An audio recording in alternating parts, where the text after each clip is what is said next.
Raman, we're here. Everything's been arranged. Someone will bring the village keepers back to Aru village shortly. I guess all I can say now is, thanks for agreeing to help. Ah, don't mention it. I think we can both agree you went to hell and back for it. But we share a common cause now. From here on out, we're allies. Where are the perpetrators? I'll bring you to them. Follow me.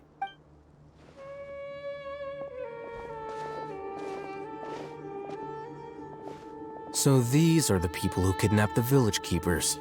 Oh no, it's the scribe! There's no need to yell. No one can help you now. We've been all over the desert trying to find you! That's right.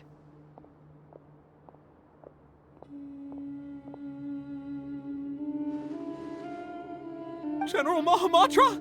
No, no! Make it quick, please! Swift and painless! Whoa. The moment they set eyes on Sino, they turned pale like they've seen a ghost! You should have known that I would be coming for you. Wait, we were just following orders. You know what I'm talking about, right? There's no way we could have done all this by ourselves. No, not Sino. He's gonna tear us limb from limb. I could do worse. Please have mercy. Start talking. Otherwise, I'll have to resort to other methods. So, your superiors have kept you quite busy recently. Why? What are they trying to accomplish? They, wanted to extract canned knowledge. Don't play dumb. You know what I'm really asking. They extract divine canned knowledge. Then what? I really don't know how to explain it. Well, you better start talking or you'll be sorry! You don't want to make things any more difficult for yourself, do ya? Be my guest.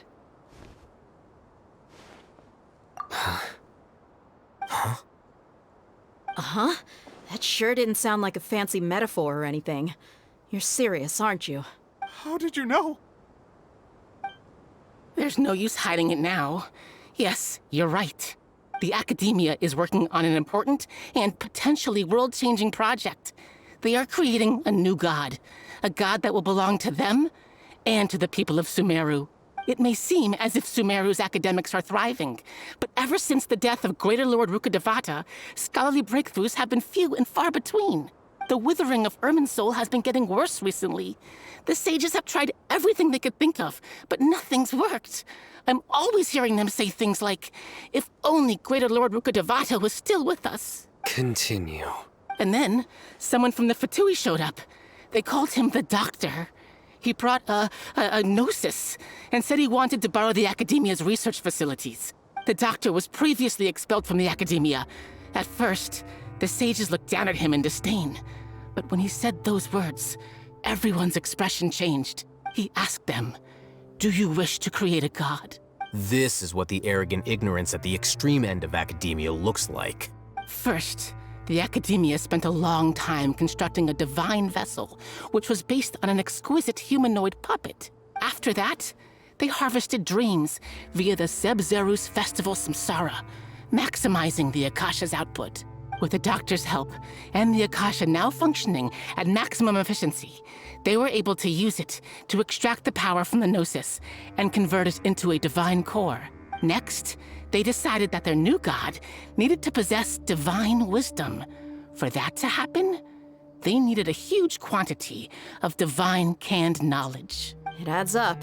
But how do you determine whether the knowledge extracted is of divine origin? Call it an educated guess? The Akademiya has been trying to figure out the exact source of the scholar's madness for centuries, but to no avail. Nobody can explain the cause of this phenomenon. Surely you can see what that implies, Scribe Al-Haytham. If it's knowledge no mortal can comprehend, then it must be something only gods are able to decipher. In other words, it's the source of the God of Wisdom's omniscience and omnipotence.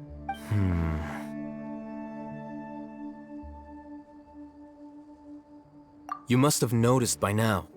The Akademiya doesn't care about who their god is. It's the ability to exercise control over knowledge and wisdom that matters. It is as if they are cursed with a desire for omniscience and omnipotence that burns in their blood. Some organisms demonstrate phototaxis, and thus orient their entire lives in respect to sources of light. For the sages, Their only source of hope is the existence of a deity who embodies the acme of wisdom. This is but a form of phototaxis. For many scholars, the absence of a god of wisdom means stumbling in the darkness for the duration of their lives. Then what does Lesser Lord Kusanali mean to you? Is she not a true god present in this world? If you already have a new god, why try to create another one? From the beginning, the Akademiya has never treated her as a god.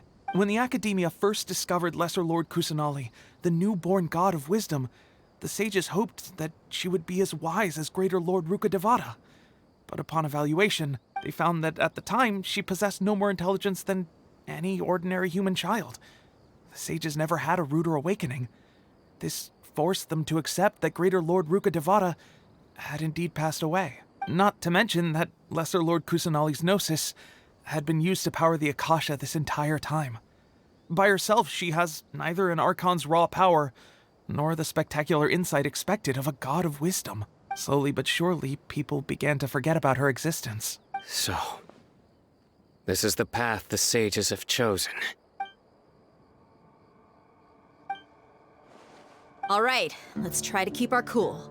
If everyone's in a bad mood, then let's change up our scenery. Rahman, give me a few men to help us escort the village keepers back to the village. And these two scholars, they're coming too. Sure, as you wish.